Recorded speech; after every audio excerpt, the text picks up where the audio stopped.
इस कार्यक्रम के पुण्यार्चक है अरहम टीम, गुरु भक्त परिवार मेरठ। स्वर्गीय भगवान स्वरूप जैन, स्वर्गीय विद्या जैन की स्मृति में मनोज जैन, निर्मल जैन, पुत्र यतिन जैन, पुत्रवधू आंचल जैन, पुलकित जैन, आर्य अपार्टमेंट सेक्टर 15, रोहिणी दिल्ली, बहन बहनोई ममता जैन, दिलीप जैन, आगरा उत्तर प्रदेश।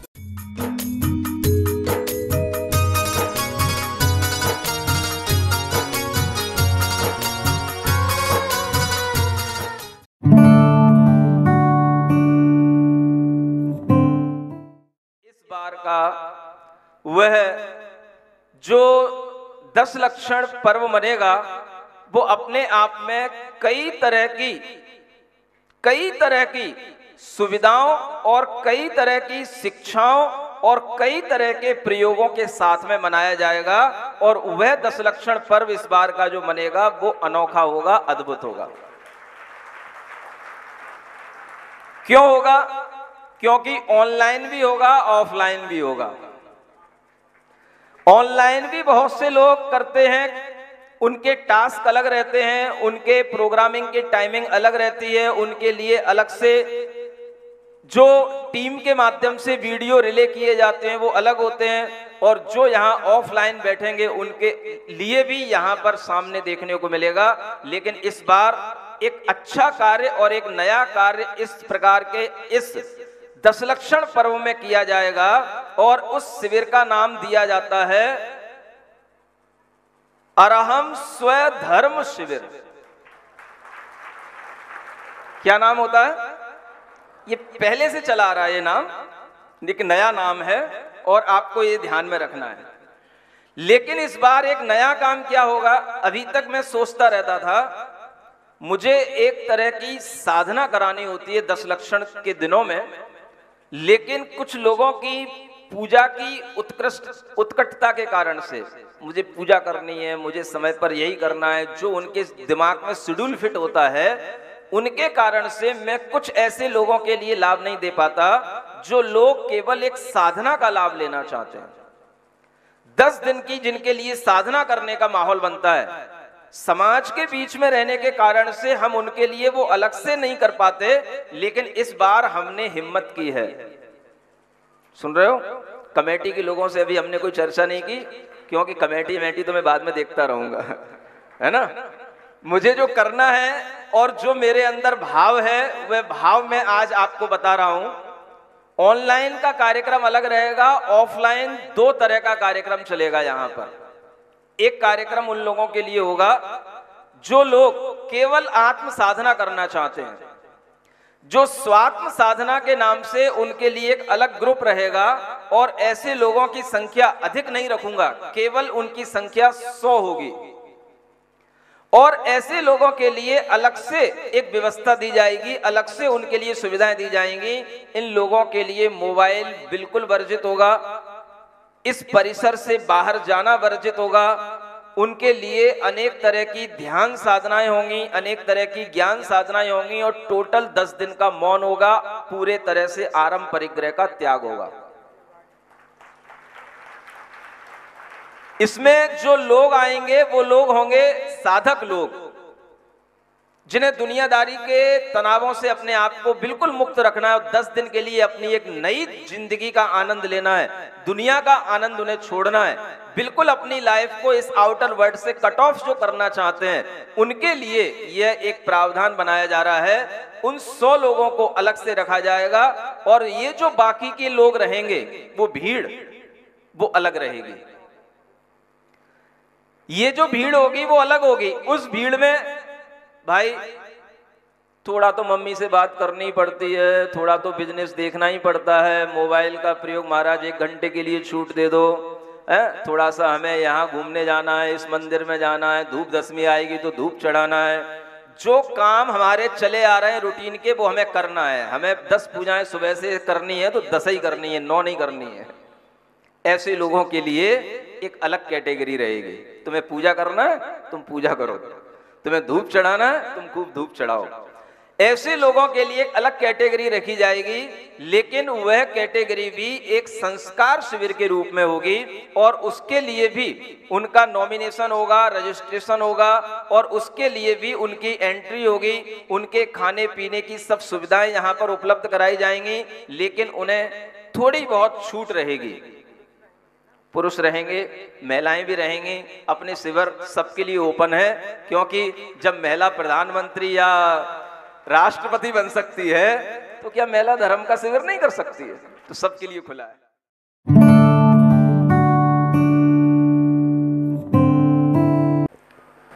ओम नमः सिद्धेभ्यः। ओम नमः सिद्धेभ्यः। ओम नमः सिद्धेभ्यः। पंच परमेष्टि भगवान की, आचार्य गुरुवर श्री विद्यासागर जी महाराज की आज देश की आज़ादी का यह अमृत महोत्सव मनाया जा रहा है और इस महोत्सव के लिए देश के जिन जवानों ने शहीद होकर के इस देश को आज़ादी दिलाने में एक बड़ा योगदान दिया है, उनको इस अवसर पर याद करना हम सभी का फर्ज होता है, कर्तव्य होता है। और वह इसलिए भी बनता है कि अगर आज हम यहाँ पर सुकून से बैठकर के धर्म सभा का आयोजन कर रहे हैं तो इसका सारा श्रेय उन जवानों के लिए जाता है जो सरहद पर हमारी बैठी बैठी रक्षा करते हैं। इसीलिए जैन धर्म में ये कहा गया, उत्तम देश सुसंगति दुर्लभ श्रावक कुलपाना, दुर्लभ सम्यक दुर्लभ संयम पंचम गुरठाना। अगर हम दुर्लभता की कोई चीज़ें देखते हैं तो सबसे पहली चीज़ दुर्लभता की आती है उत्तम देश मिलना। ऐसा देश मिलना जहाँ पर हम अपने धर्म का पालन कर सकें, और धर्म भी वह जो प्राणी मात्र की रक्षा का, प्राणी मात्र को सुख देने का धर्म हो, जिसे हम अहिंसा धर्म कहते हैं। ऐसे उस अहिंसा धर्म की उपासना करने वाले लोग अगर दुनिया के तमाम राष्ट्रों में देखा जाए तो उनमें से केवल और केवल यह भारत देश में प्राप्त होते हैं।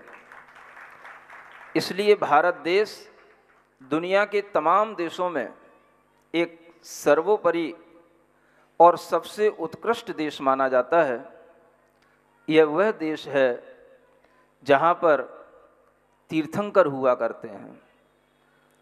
भगवान ऋषभदेव से यह परंपरा चलती हुई तीर्थंकर भगवान 24वें तीर्थंकर महावीर स्वामी तक की यह परंपरा, और उसी बीच में अनेक अनेक भगवान श्री राम जैसे, हनुमान जैसे, श्री कृष्ण जैसे अनेक महापुरुष जहाँ जन्म लिए, कबीर और रहीम जैसे अनेक लोग यहाँ पर दार्शनिक रूप में जन्म लिए। ऐसा जन्म इस भारत देश में ही होता है। जो लोग अहिंसा और अध्यात्म की संस्कृति को आगे बढ़ाते हैं, अगर देखा जाए तो हम कह सकते हैं कि विदेशों में वैज्ञानिक पैदा होते हैं, लेकिन आध्यात्मिक पुरुष केवल और केवल भारत देश में पैदा होते हैं। अध्यात्म की यात्रा से ही हमारी जीवन यात्रा चलती है। विज्ञान हमारे लिए सहयोगी हो सकता है, लेकिन वो सब कुछ नहीं हो सकता। आज यह स्वतंत्रता का दिवस और इस दिवस की यह पूर्व संध्या, जब आप लोग प्रधानमंत्री जी के आदेश के अनुसार यह तिरंगा घर घर फहरा रहे हैं, यह तिरंगा घर घर फहराने का मतलब है हर एक व्यक्ति के अंदर इस बात का गौरव उत्पन्न होना कि मैं एक उत्तम देश में उत्पन्न हुआ हूँ। यह उसके अंदर एक भाव आना चाहिए, इसका प्रतीक है। केवल तिरंगा को लहराना ही सब कुछ नहीं होता, लेकिन जब तिरंगा हमारे सामने होता है तो हमारे अंदर यह भाव आ ही जाता है कि हम देश के लिए भी कुछ कर पा रहे हैं, देश के लिए भी कुछ सोच पा रहे हैं, और एक देश के लिए हमें कुछ करना भी चाहिए। यह भाव जो तिरंगे के माध्यम से आता है, यह तिरंगा, इसका अपना एक इतिहास है। यह राष्ट्रीय ध्वज, राष्ट्रीय चिन्ह है, और यह राष्ट्रीय ध्वज, राष्ट्रीय चिन्ह या राष्ट्रीय ज्ञान या राष्ट्रीय संविधान या राष्ट्रीय पशु या राष्ट्रीय पक्षी, कोई भी हो, जितनी भी चीजें राष्ट्र से जुड़ी होती हैं वह सब उस राष्ट्र की आत्मा होती हैं। जैसे हमारे शरीर में हमारी आत्मा होती है, वैसे ये राष्ट्रीय ध्वज भी इस राष्ट्र की आत्मा है। आत्मा के बिना जिस तरह से हमारे शरीर में हमारा जीवन नहीं होता, वैसे ही इन राष्ट्रीय चिन्हों की पहचान के बिना किसी राष्ट्र की अपनी कोई पहचान नहीं होती। इस राष्ट्रीय ध्वज के बारे में आप लोगों को थोड़ा सा गौर करना चाहिए। यह राष्ट्रीय ध्वज जिस समय पर संविधान में पारित हुआ, बहुत कम लोगों को यह बात पता होगी, इस राष्ट्रीय ध्वज का जो चयन किया गया वह सारनाथ में स्थित अशोक के सिंह स्तंभ की अनुकृति के आधार पर किया गया। सम्राट अशोक का नाम सबने सुना होगा। उन्होंने एक अपनी ही विजय यात्रा के रूप में एक कीर्ति स्तंभ बनवाया था, और उस कीर्ति स्तंभ पर उन्होंने सिंह की आकृतियां बनवाई थी, इसलिए वो सिंह स्तंभ कहलाता है। कभी आपने देखा हो तो उस स्तंभ के चारों ओर सिंह बने हुए रहते हैं और भी अनेक चिन्ह बने हुए रहते हैं, और वह राजा अशोक जो एक बहुत बड़ा सम्राट हुआ था, उस सम्राट ने इस तरह का जो ये स्तंभ बनवाया, उसी स्तंभ की अनुकृति करके उसी स्तंभ के आधार पर भारत सरकार के संविधान में सबसे पहले इसका प्रारूप आया था 22 जुलाई 1947 को। सबसे पहले इसका प्रारूप सामने आया था, और फिर यही प्रारूप जब ये तिरंगा झंडा के रूप में सामने बना, तो उस सिंह के स्तंभ में जैसे सिंह बने हुए थे, उसी तरह से उसमें बीचों बीच में एक चक्र बना हुआ था, और उस चक्र में 24 तीलियां बनी हुई थी, 24 उसमें लाइनी धारियां बनी हुई थी। उसी का अनुकरण करके उस समय संविधान में जो विशिष्ट लोग हुआ करते थे, उन्होंने इसको पारित किया था, और भारत सरकार ने इस चिन्ह को, राष्ट्रीय ध्वज को, यह जो ध्वज आपके सामने है, इस ध्वज को पूर्ण रूप से मान्य बनाया था। वो दिन था 26 जनवरी 1950 का दिन। तब यह राष्ट्रीय ध्वज के रूप में हमारे सामने आया था। आज वही राष्ट्रीय ध्वज राष्ट्रीय तिरंगा के रूप में हमारी पहचान बनकर के आज हमारे सामने है, और आप अगर इस ध्वज को देखेंगे तो, और इस ध्वज के पीछे का इतिहास देखेंगे, तो आपको पता पड़ेगा कि अहिंसा के बिना, जैनों की संस्कृति के बिना इस ध्वज का कोई भी तरह का चयन हो नहीं सकता था। और ये जो हुआ है, सम्राट अशोक अपने समय में जैन रहा, बाद में उसने बौद्ध धर्म अपनाया, ये भी इतिहास में पढ़ा जाता है। जब उसने अपने जीवन में बड़े बड़े युद्ध किए, तो भीषण नरसंहार उसने अपने जीवन में देखा, और उस भीषण नरसंहार को देख करके उसका हृदय इतना कांप गया कि उसने फिर यह संकल्प किया कि आगे अब मैं कोई युद्ध नहीं करूंगा, और मैं अहिंसा की पद्धति को अपनाऊंगा। आगे मैं हिंसा का काम नहीं करूंगा, चाहे मैं सम्राट रहूं या ना रहूं। यह उस सम्राट अशोक की बात मैं आपको बता रहा हूं, जिस सम्राट अशोक ने उस समय पर, उनके अनेक और बाद में पीढ़ियां हुई, उन सब पीढ़ियों ने जैन धर्म को अपनाया था, अहिंसा धर्म का प्रचार किया था। उन्हीं सम्राट अशोक ने अनेक शिलालेख लिखे, लिखवाए अपनी विजय यात्रा के उपलक्ष्य में, और वो शिलालेख आज भी प्राकृत भाषा में उपलब्ध होते हैं। और उसी कीर्ति स्तंभ को बनाने के लिए उन सम्राट को जब याद आई तो उन्हें अहिंसा की याद आई, और जब उन्हें अहिंसा की याद आई तो उस अहिंसा की याद के साथ साथ उन्हें यह भी याद आया कि यह अहिंसा जो हमारे सामने है, और इस अहिंसा के माध्यम से जो हम जीवन में, सबके जीवन में सुख शांति पहुंचा सकते हैं, वह अहिंसा के लिए अगर हमें कोई कीर्ति स्तंभ पर चिन्ह बनाना है तो उन्हें उस समय पर तीर्थंकर वर्धमान भगवान का चिन्ह सिंह उन्हें याद आया, और उस सिंह की आकृति उन्होंने बनवाई। उन्होंने बीच में जो 24 आरों वाला ये चक्र बनवाया, ये 24 तीर्थंकरों की याद में उन्होंने 24 तीलियां बनवाई। ये किसी को ज्ञान में नहीं है, किसी की जानकारी में नहीं है।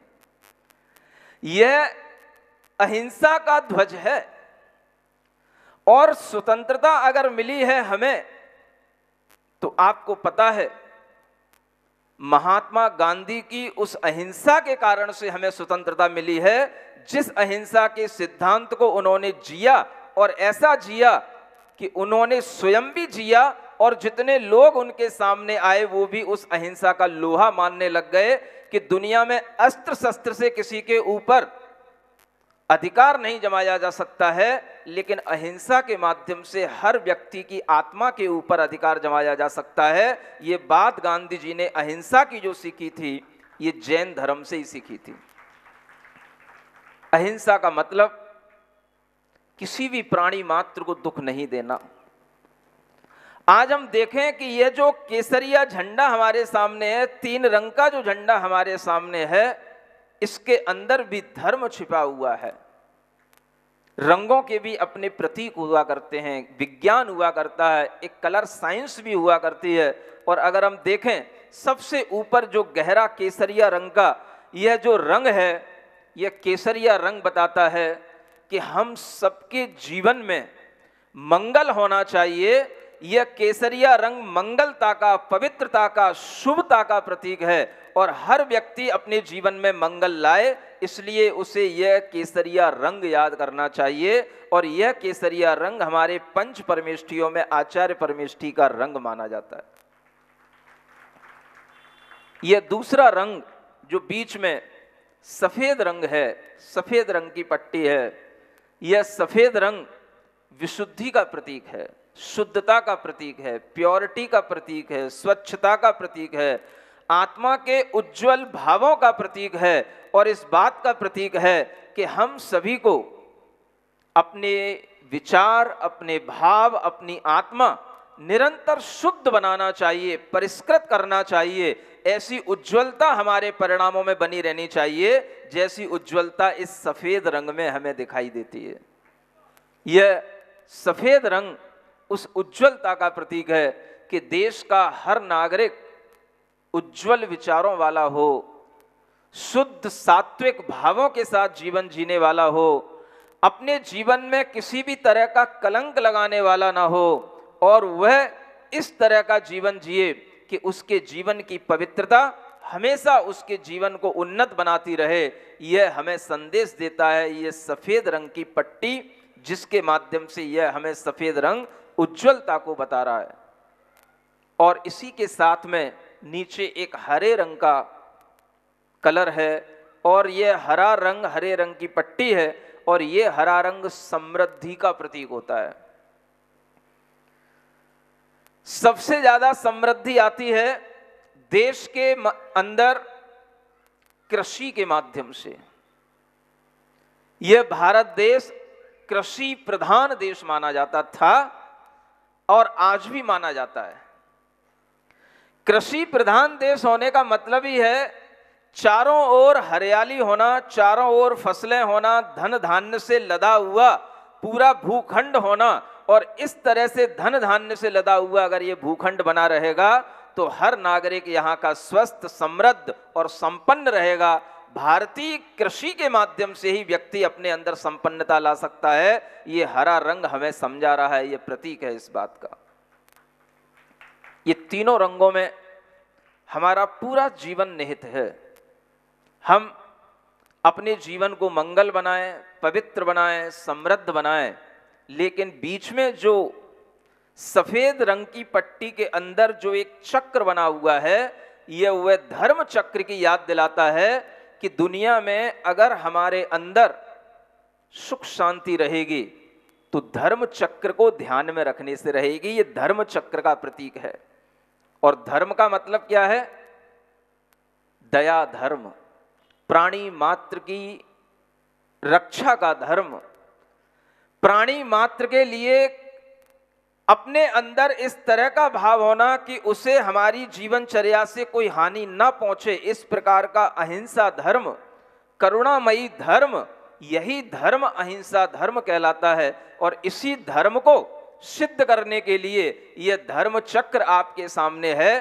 तो जो लोग भी तिरंगा को फहरा रहे हैं वो ये ध्यान रखें कि वह धर्म की प्रभावना कर रहे हैं, और ये भी ध्यान रखें कि इस देश के अंदर अगर अहिंसा की प्रभावना रहेगी तो ये देश उन्नति को प्राप्त होगा, और अगर इस देश के अंदर अहिंसा हिंसा में बदल जाएगी तो इस देश का भी भविष्य बिगड़ जाएगा। ये बात केवल तिरंगा फहराने से नहीं आएगी, तिरंगे का महत्व समझने से आएगी। कोई भी प्रतीक होते हैं, उन प्रतीकों का अपना एक महत्व होता है, उनके पीछे अपनी एक साइंस होती है। उस साइंस को, उस इंपॉर्टेंस को अगर हम समझेंगे तो हम समझ पाएंगे कि वास्तव में तिरंगा हमारे घर घर में क्यों होना चाहिए। और ये बात अगर आपको पता ना हो तो ये बात आपको मोदी जी तक भी पहुंचा देना चाहिए कि तिरंगा में जो धर्म चक्र बना हुआ है, ये धर्म चक्र इसी बात का प्रतीक है। अहिंसा की महिमा बढ़नी चाहिए, हिंसा नहीं होनी चाहिए। भारतीय संविधान के अंदर ये अनुच्छेद 51 का में इस बात को लिखा गया है, भारत के प्रत्येक नागरिक का यह कर्तव्य है कि वह प्राकृतिक पर्यावरण को और उस प्राकृतिक पर्यावरण के अंतर्गत आने वाले जितने भी वन हैं, जंगल हैं, झील हैं, नदी हैं और भी वन्य प्राणी हैं, उन सबकी रक्षा करे, उनका संवर्धन करे और प्राणी मात्र के प्रति दया भाव रखे। ये भारतीय संविधान में अहिंसा की भावना लिखी हुई है, इसी पर यह भारत टिका हुआ है। यह दया की भावना के बिना कोई भी हमारे अंदर देश की उन्नति की बात करना बेवजह की बात होगी।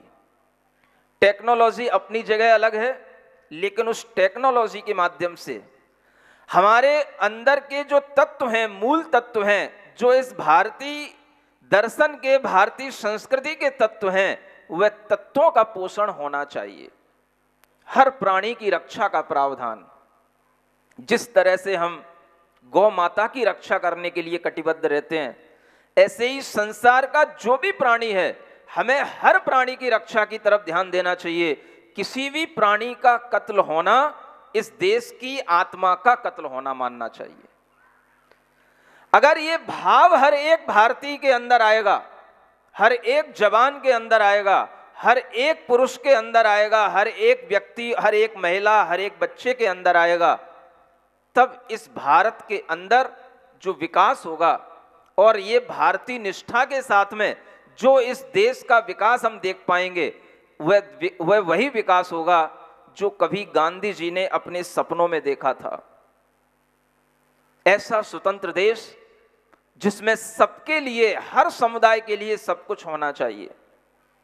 जो चीज प्रधानमंत्री को मिलती है वह चीज आम आदमी को मिलना चाहिए। गांधी जी ने उसको स्वराज्य कहा था, आज हम भूल रहे हैं। यह जो अमीर और गरीब की खाई है, ये जब तक बढ़ती रहेगी तब तक स्वराज्य का, स्वतंत्र का कोई महत्व नहीं है। ये गांधी जी का बहुत बड़ा सिद्धांत था। अहिंसा का मतलब सबके प्रति समान व्यवहार। आत्मनः प्रतिकूलानि परेशान न समाचरेत, ये जो भारतीय संस्कृति की मनुस्मृति की पंक्तियां हैं, ये उसी अहिंसा से ओतप्रोत हैं कि जो चीज हमारे अंदर हमारी आत्मा के प्रतिकूल हो, हमारे अपने लिए बुरी लगती हो, हम उस चीज को दूसरों के साथ न करें। अगर कोई हमारे शरीर को काटता है, मारता है, तो हमें पीड़ा होती है, तो हम अगर किसी भी पशु के, प्राणी के, किसी भी जंतु के, किसी भी जानवर के शरीर को काटते हैं, मारते हैं, तो उसको भी उतनी पीड़ा होती है, वो भी चिल्लाता है, वो भी तड़फता है, उसके भी अंदर आंसू आते हैं, और उसको देखने वाले जो उसके बगल में परिवार के लोग खड़े रहते हैं, उनकी आत्मा भी दहल जाती है। लेकिन हम लोगों की आत्मा नहीं दहलती। हमें ये समझना चाहिए, संसार में हर एक प्राणी अपने जीने का अधिकार स्वयं लेकर के आता है। इसीलिए भगवान महावीर स्वामी ने उस सारी अहिंसा को एक सूत्र में पिरोया और उसका नाम दिया जियो और जीने दो। आज हमें इस स्वतंत्रता के अवसर पर इस सूत्र को भूलना नहीं है। स्वतंत्रता का मतलब ऐसा नहीं है हम तो जी रहे हैं, तुम्हें मरना हो मरो, इसका नाम स्वतंत्रता नहीं है। स्वतंत्रता का मतलब है जियो और दूसरे को भी जीने के लिए बाधित मत करो।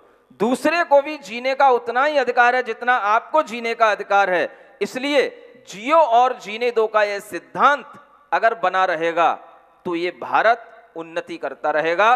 भारत को कभी भी आप पिछड़ा हुआ देश ना समझें। भारत के अंदर अगर कृषि प्रधान देश था कि अगर उसे गौरव प्राप्त था, आज भी अगर भारत में कृषि की प्रधानता रहेगी, टेक्नोलॉजी भले ही कम रहे, लेकिन अगर कृषि की प्रधानता भारत के अंदर रहेगी तो ये भारत हमेशा समृद्ध रहेगा, उन्नत रहेगा, और दुनिया के सब देशों में अशांति होगी लेकिन भारत के अंदर शांति होगी। दुनिया के सब देशों में गरीबी होगी लेकिन भारत के अंदर अमीरी होगी, क्योंकि यहाँ का आदमी अमीर होता है अपने संतोष से, अपने चारित्र से, अपने दया की भावना से। दुनिया में ऐसा कहीं भी आदमी देखने को नहीं मिलता जो यहाँ के आदमी के अंदर ये भावना पाई जाती है। इसलिए आप टेक्नोलॉजी को जितना आप डेवलप कर रहे हैं, वह टेक्नोलॉजी कभी भी अहिंसा के घात के लिए नहीं होनी चाहिए। आज हम देखते हैं कृषि नहीं रही है, खेती के नाम पर दुनिया के जीवों की खेती हो रही है। जिसे हम कभी खेती नहीं कहा करते थे उसे भी आज खेती कहा जा रहा है। पशुओं का पालन होता था, पक्षियों का पालन होता था, आज पशु पालन के नाम पर पशुओं का पालन नहीं हो रहा है, पशुओं का, जीवों का मारण हो रहा है, मरण हो रहा है, और हम उसे खेती कह रहे हैं। आज हम देखते हैं कि खेती के नाम पर कौन कौन सी खेतियां चल रही हैं। मछली पालन एक बहुत बड़ा गलत शब्द सामने आया है। आज का दिन देश के लिए कुछ उपदेश देने का दिन है, इसलिए मैं कह रहा हूं देशवासियों के लिए, अगर ये मेरी बात अगर पीएम तक पहुंच जाए, मोदी जी तक पहुंच जाए तो पहुंचा देना। पशुओं का पालन करने के लिए हमें कटिबद्ध होना चाहिए, ना कि उन्हें मारने के लिए उन्हें हमें कहीं पर रखना चाहिए। और जिनको मारा जाता है उन केंद्रों को कभी भी पशुपालन का ये पालन नाम नहीं देना चाहिए। मैं दुनिया के लोगों से पूछना चाहता हूं, यहां पर तमाम जातियों के समुदाय के लोग बैठे हैं, मछली पालन, मत्स्य पालन केंद्र बन रहे हैं, क्या उनमें मछलियों का पालन किया जाता है? पालन का मतलब क्या होता है? हम अपने बच्चे का लालन पालन करते हैं, तो क्या बच्चे का लालन पालन करने के बाद में हम उसका एक उम्र के बाद गला काट देते हैं? पालन का मतलब क्या होता है? अगर हम गौ का पालन करते हैं, गाय का पालन करते हैं, तो क्या हम उसको पालन करने के बाद उससे किसी को बेच देते हैं, किसी को काटने के लिए? ये मत्स्य पालन केंद्र, ये शब्द कितना गलत है। इस शब्द के ऊपर आपत्ति लगानी चाहिए। जैनों को नहीं, हर समुदाय के लोगों को इस शब्द के ऊपर आपत्ति लगानी चाहिए कि ये मत्स्य पालन केंद्र क्यों कहा जा रहा है। इसको मत्स्य मारण केंद्र कहो, हमें कोई आपत्ति नहीं, लेकिन इसको पालन कहा जाता है। मछलियों का पालन आप क्या करेंगे? बड़े बड़े तालाब खोदे जा रहे हैं, मछलियां उनमें जन्म लेती हैं, उन्हें उत्पन्न करने के लिए उसमें बीज डाले जाते हैं। जब मछलियां उसमें बन जाती हैं तो फिर उनको निकाल करके उन्हें मछुआरों को भेजा जाता है, उनको मारने और काटने के लिए भेजा जाता है। मछलियों से कौन सा जीव का पालन हो रहा है? क्या हमें अब यह समझाना पड़ेगा कि मछली में भी आत्मा है कि नहीं है? मछली को भी आप जीव मानते हैं कि नहीं है? क्या हमें यह भी आपको अब समझाना पड़ेगा कि मछली की तरह अन्य भी जो खरगोश आदि ऐसे छोटे छोटे कछुए आदि ये जीव हैं, इन सबको भी उसी तरह से मारा जाता है, इनमें भी जीव है कि नहीं? क्या ये भी अब तुम्हें भारतवासियों को समझाना पड़ेगा? अगर तुम्हारी बुद्धि इतनी भ्रष्ट हो चुकी है तो इस स्वतंत्रता का कोई अर्थ नहीं है। अगर भारत की सरकारें इस तरह के व्यापारों को बढ़ावा देती हैं तो भारत की सरकारों को कोई भी हक नहीं है कि वह इस अहिंसा प्रधान संस्कृति के अंदर धर्म की प्रभावना करने के लिए वह अपनी टेक्नोलॉजियों को विकसित तो करें, लेकिन उन्हें यह हक कभी नहीं है कि वह किसी भी पशु को मारने के लिए यह वैलिड कर दें या संविधान बना दें कि हाँ, आप इन जीवों को मारने के लिए यहाँ पर तालाब खोद सकते हो और यहाँ पर इन जीवों को मारने के लिए आप इस तरह से पानी भर सकते हो। ये सब जो प्रक्रिया चल रही है, गलत प्रक्रिया चल रही है। ये बात आप तक इसलिए पहुंचाई जा रही है कि आप इस बात को ऊपर तक पहुंचाएं, सुप्रीम कोर्ट तक ले जाएं, एप्लीकेशन लगाएं। ये गलत तरीके हैं। आज भारत के अंदर जो भी गलत होता है वो सुप्रीम कोर्ट तक पहुंचता है, चाहे राजनीतिक तरीके से हो चाहे धार्मिक तरीके से हो। अगर राजनीति में भी कहीं रेवड़ी बट रही है तो वो भी, उसका भी समाधान सुप्रीम कोर्ट करने के लिए तैयार है, उसको भी सुप्रीम कोर्ट के पास तक पहुंचा दिया गया। धर्म के कोई भी आयतन है, स्थान है, अगर वहां पर किसी का कोई भी दखल अंदाजी है तो वो भी सुप्रीम कोर्ट के पास पहुंच गई।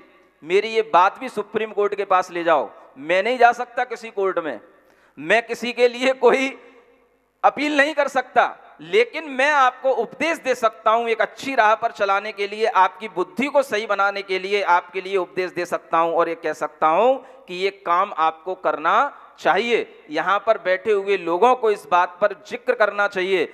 जो लोग यहां पर इस बीड़ा को उठाए, जो वयोवृद्ध हैं या पेंशनर, एक समुदाय यहां पर आया, पूरा यहां पर जो समुदाय आया जो कि एक व्यापारी संघ के रूप में जाना जाता है, वो समुदाय आया और यहां पर हमारे देश की रक्षा करने वाले पुलिस जवान भी बैठे हैं। इन सबको अधिकार है कि इस तरह की गलत चीजों को हम सही बनाने की कोशिश करें, और इसके लिए अगर हमें कोई पिटीशन दायर करनी पड़े सुप्रीम कोर्ट में तो हमें वो भी करना चाहिए।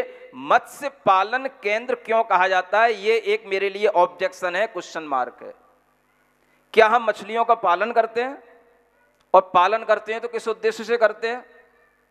उन मछलियों को मारने के लिए उनको उसमें जन्म देना, ये मछली का पालन केंद्र कहना, ये अपने आप में बिल्कुल गलत बात है। और इस बात के लिए अगर आप आगे आकर के खड़े होंगे तो हम कहेंगे कि यह स्वतंत्रता का अमृत महोत्सव वास्तव में उन मछलियों के लिए भी अमृत महोत्सव बन जाएगा जो तड़प तड़प के ऐसे मारी जाती हैं और उन तालाबों में मर रही हैं। दुनिया के हर प्राणी के लिए इस तरह का एक दया का भाव रखना, यह भारतीय संविधान में लिखा हुआ है। इसलिए मैं आपसे कह रहा था कि भारतीय संविधान के अनुच्छेद 51 का में जो प्रत्येक नागरिक के मूल कर्तव्यों में लिखा है, वह पहली बात जो मैंने पर्यावरण के रूप में आपको बताई वो है, और दूसरी बात लिखी है सार्वजनिक संपत्ति को सुरक्षित रखें और हिंसा से दूर रहें। ये दूसरा संविधान में उसी अनुच्छेद में बात लिखी है। सार्वजनिक संपत्ति पर कभी भी जलाना, लूटना, आपत्ति डालना, ये सब नागरिकों का कर्तव्य नहीं है। और इस तरह के कर्तव्यों को यदि हम ध्यान में रखेंगे तो हम हमेशा अहिंसक भी रहेंगे, हम हमेशा धर्ममय भी रहेंगे, हम हमेशा दया भाव के साथ रहेंगे। और ये आपको अच्छे ढंग से मालूम है कि बिना दया के कोई धर्म नहीं होता है। सबसे बड़ा धर्म दया भाव के साथ चलता है। हम अपने देश की उन्नति उसी दया, उसी अहिंसा से चाहते हैं जिसका अमृत महोत्सव आज आप मनाने बैठे हैं।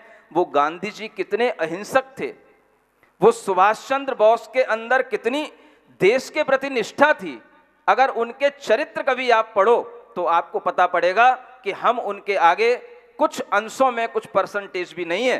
लेकिन फिर भी हम कहते हैं कि हम भारत देश में स्वतंत्र हैं। स्वतंत्रता का मतलब है कि हम उस स्वतंत्रता को बनाए रखें। केवल अंग्रेजों के आक्रमण से बच गए, स्वतंत्र नहीं हो गए। हमारे अंदर वह अंग्रेजियत तो अभी भी जमी हुई है जो संविधान या किसी भी तरह के कानूनों के माध्यम से हमारे ऊपर थोपी जाती है। और अगर हम अपने अंदर उस संविधान की बातों को ध्यान में रखते हुए अपने अंदर ये भावना रखेंगे कि हमारे अंदर का दया भाव, हमारी संस्कृति अहिंसा की संस्कृति, गांधी जी ने जिस देश को आजाद कराने के लिए सब कुछ तपस्या की, आज देखें उस देश में भी अहिंसा के नाम पर हिंसा अगर होती है तो ये गांधी जी की आत्मा के लिए कभी सुकून की बात नहीं होगी। वो कितने अहिंसक थे। एक बार उनकी सभा में उनकी जन्म जयंती मनाई जा रही थी और उस जन्म जयंती के अवसर पर कोई उनके सामने एक दीपक रख दिया और जब वो दीपक को उन्होंने देखा तो उनके अंदर ये प्रश्न आया कि इस दीपक में घी भरा हुआ है और ये दीपक जल रहा है। पास में ही कस्तूरबा बैठी हुई थी, उनसे उन्होंने कहा कि ये दीपक कौन लाया? तो उन्होंने कहा कि आज आपका जन्मदिन था, इसलिए दीपक से आपकी आरती उतारने के लिए यह दीपक घी से भरा हुआ जला हुआ आपके सामने रखा है। तो आप देखो उनकी आत्मा कैसे तिल मिलाती है। वो कहते हैं कि इस दीपक में इतना घी भरा हुआ है, आज हमारे गरीब लोगों को घी खाने को नहीं मिल रहा है, तेल पीने को खाने को नहीं मिल रहा है, उन्हें एक टाइम की रोटी भी मुश्किल से मिल रही है और हम यहां पर घी को जला रहे हैं। ये हमारे देश की अहिंसा की, ये हमारे लिए एक अच्छी बात नहीं है और ये हमारा कर्तव्य नहीं है। और इस तरह की संवेदनाएं जब उनके अंदर रहा करती थी तभी ये अहिंसा अपने आप में एक इतना बड़ा अस्त्र बन गया कि उन फिरंगियों के, अंग्रेजों के अस्त्र काम में नहीं आए, लेकिन पवित्र भावों का यह अहिंसा अस्त्र, अहिंसा धर्म काम में आया, जिसने इस देश को आजाद कराया। दूसरों के प्रति संवेदनाएं रखना, दूसरों के प्रति दया की भावनाएं रखना, मैत्री का भाव रखना, प्रेम का भाव रखना, ये संवेदनाओं से अगर हम भरेंगे तो हमारे अंदर धर्म बनेगा। और अगर हम सब कुछ देखते हुए भी संवेदनहीन होते चले जाएंगे तो हम धर्म से रहित होते चले जाएंगे। कहने के लिए बहुत कुछ हो सकता है, लेकिन आप ये ध्यान में रखें कि जिस तरह से रामचरितमानस में लिखा है, परहित सरस धर्म नहीं भाई, क्या लिखा है? परहित, परहित के समान दूसरे का हित करो, कभी भी अहित मत करो। इससे बढ़कर के कोई धर्म नहीं है। दया धर्म का मूल है, पाप मूल अभिमान तुलसी दया न छाणिए जब तक घट में प्राण। हर किसी दार्शनिक ने, हर किसी महात्मा ने क्या उपदेश दिया? दया धर्म का पालन करो। आज हमें अपनी दया हर जीव के प्रति रखने का भाव करना चाहिए।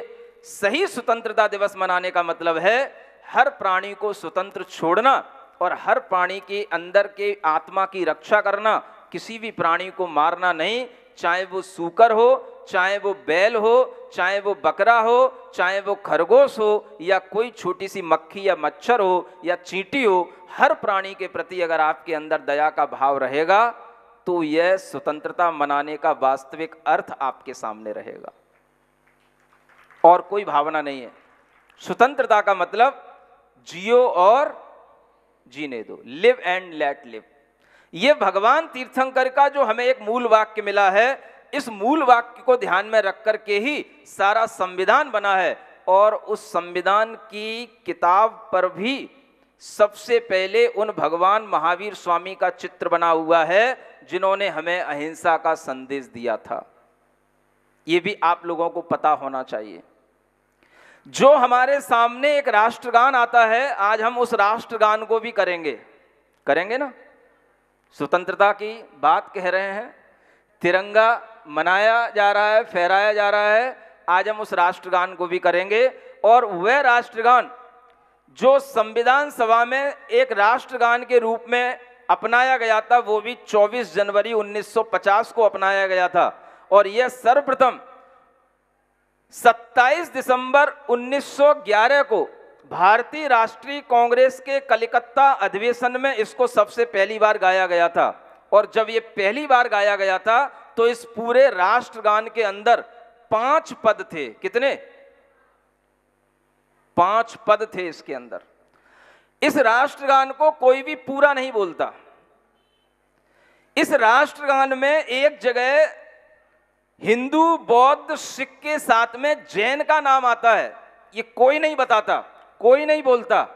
मैं चाहता हूं कि आज इस अमृत महोत्सव के दिन आप लोगों के लिए यह एक नई चीज होनी चाहिए और दुनिया के अंदर हर देशवासी को यह बताना चाहिए कि कम से कम हमें 15 अगस्त को, 26 जनवरी को ये राष्ट्रगान पूरा पढ़ना चाहिए और इस 5 पदों का उच्चारण हमें करना चाहिए।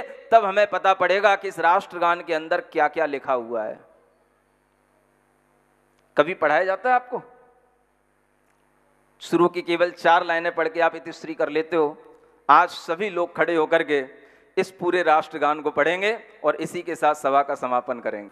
जन गण मन अधिनायक जय हे, भारत भाग्य विधाता, पंजाब सिंधु गुजरात मराठा, द्राविड़ उत्कल बंग, विंध्य हिमाचल यमुना गंगा, उच्छल जलधि तरंग, तब शुभ नामे जागे, तब शुभ आशीष मांगे, गाहे तब जय गाथा, जन गण मंगल दायक जय हे, भारत भाग्य विधाता जय हे, जय हे, जय हे, जय जय जय जय हे। अहरह तव आह्वान प्रचारित, सुनि तव उदार वाणी, हिंदू बौद्ध सिख जैन पारसिक, मुसलमान ख्रिस्तानी, पूरब पश्चिम आसे, तब सिंहासन पाशे, प्रेम हार है गाथा, जनगण ऐक्य विधायक जग हे, भारत भाग्य विधाता जय हे, जय हे,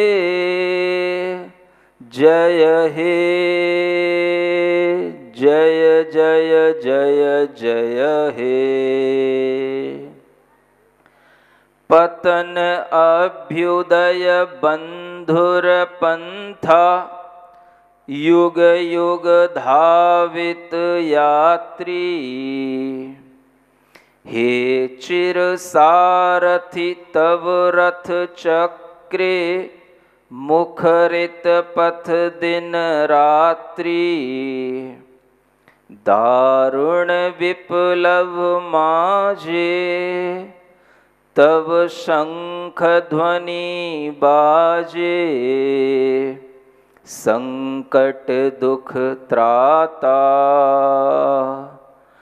जनगण पथ परिचायक जय हे, भारत भाग्य विधाता जय हे जय हे जय हे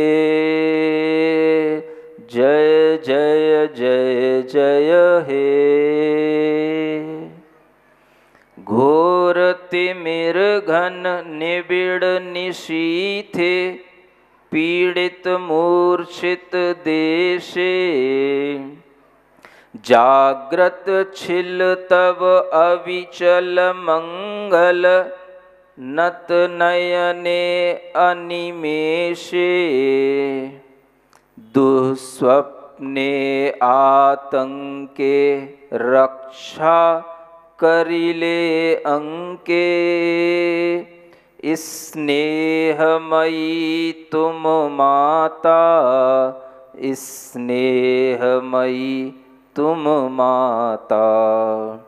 जनगण दुख त्रायक जय हे भारत भाग्य विधाता जय हे जय हे जय हे जय जय जय जय हे। रात्रि प्रभातिल उदिल रविच्छवि पूर्व उदय गिरि भाले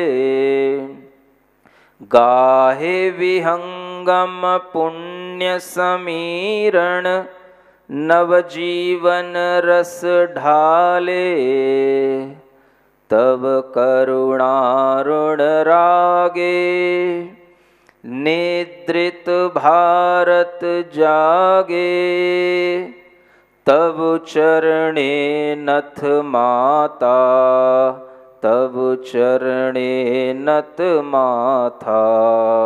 जय जय जय हे जय राजेश्वर भारत भाग्य विधाता जय हे जय हे जय हे जय जय जय जय हे।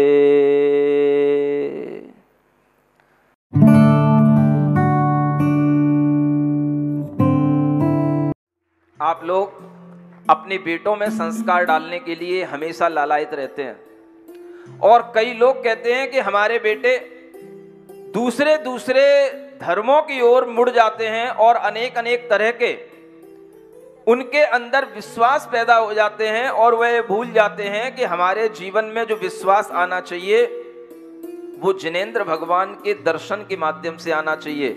लेकिन वो बच्चे बड़े होकर के वह सारा विश्वास भूल जाते हैं और जो बातें फिजूल की हैं उन पे तो विश्वास करते हैं और जो बातें सत्य की हैं उन पर वह झूठा आरोपण करके उन पर से संदेह करते हैं। ऐसे बच्चों के लिए जो धर्म को कम समझना चाहते हैं लेकिन धर्म को भीतर से मानने की जिनके अंदर जिज्ञासा रहती है, धर्म का अनुभव करने की जिनके अंदर जिज्ञासा रहती है, ऐसे बच्चों के लिए ही 10 लक्षण पर्व में एक विशेष कार्यक्रम जो कि स्वात्म साधना शिविर के माध्यम से यहाँ पर एक विशेष कार्यक्रम होगा, वह कुछ विशेष लोगों के लिए होगा और वह विशेष लोग धर्म को जिएंगे, अनुभव करेंगे। केवल पूजाओं और प्रतिष्ठाओं के माध्यम से अपना समय नहीं निकालेंगे।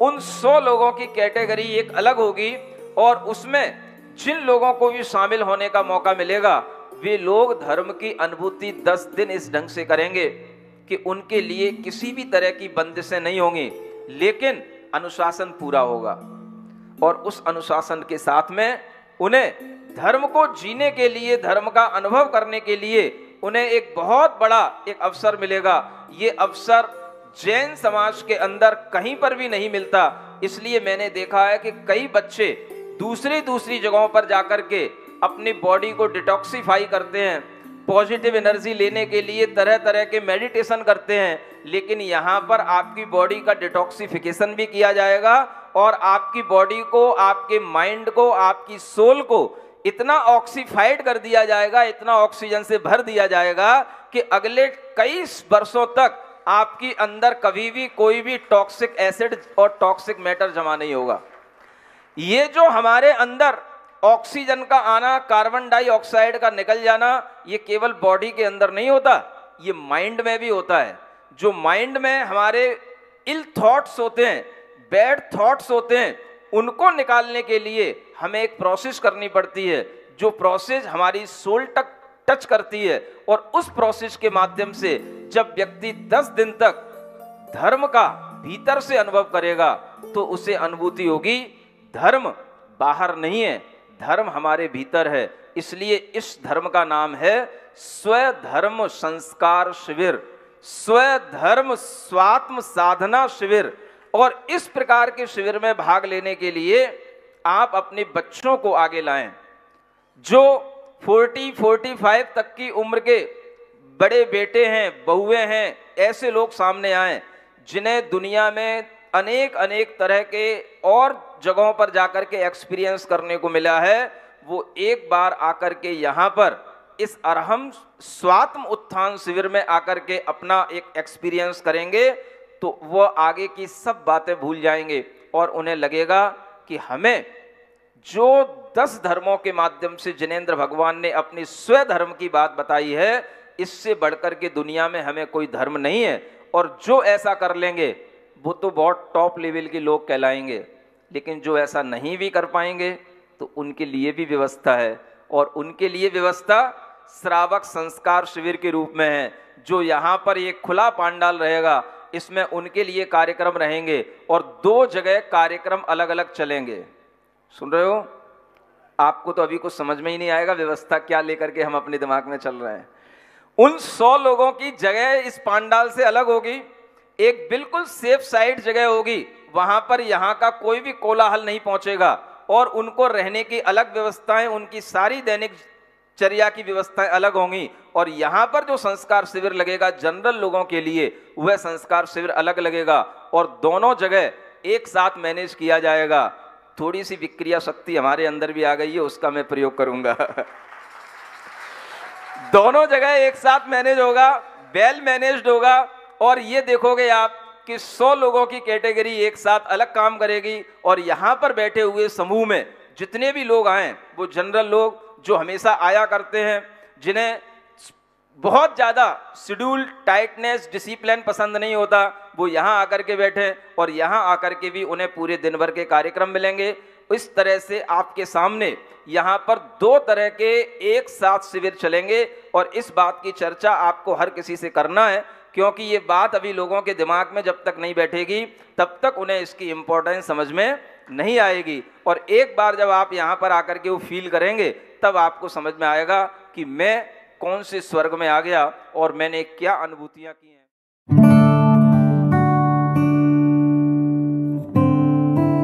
आपके घरों में भी बालक होते हैं और उन बालकों को भी जब आप बड़ा होते हुए देखते हैं तो बड़ा होते होते देखते देखते कई माता पिता मेरे पास आकर के कहते हैं, महाराज ये बालक मन से स्थिर नहीं हो पा रहा है, अपने लक्ष्य निर्धारित करता है लेकिन कोई भी काम में सफल नहीं हो पाता है, स्थिरता की कमी, एकाग्रता की कमी है।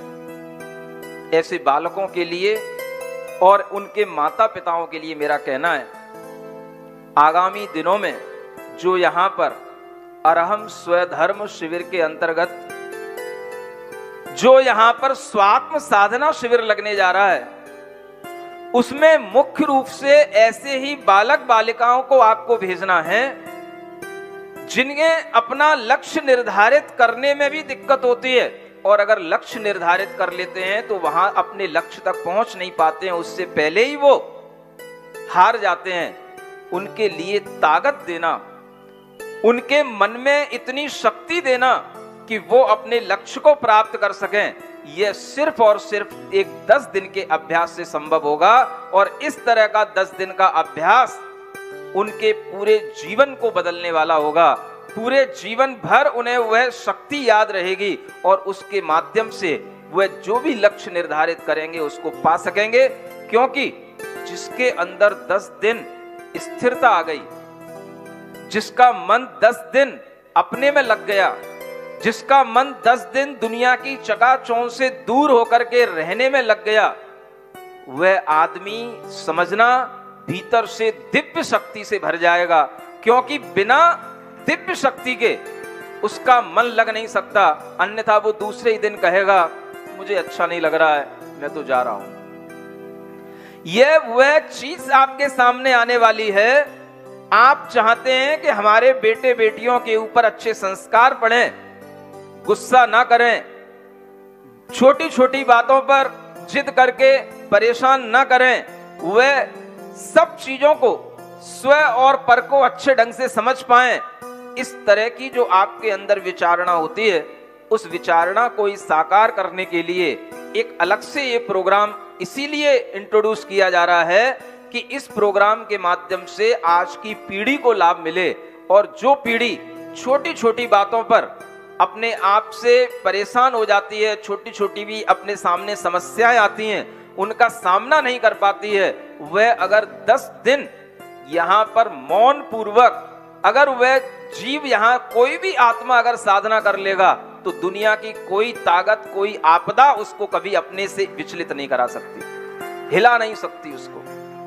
क्योंकि 10 दिन अपने में रहना, मौन रह करके साधना करना, मोबाइल लैपटॉप से दूर रह करके रहना, ये अगर एक बार बच्चों के अंदर संस्कार में आ गया तो मैं गारंटी से कहता हूं आपका बच्चा जिंदगी में कभी भी गलत लाइनों पे नहीं जाएगा और कभी भी आपके लिए अफसोस उत्पन्न नहीं कराएगा कि इसने कोई गलत काम कर लिया, क्योंकि उसे एक बार अगर अच्छा संस्कार मिल गया तो वह संस्कार उसे पूरे जीवन भर काम आएगा।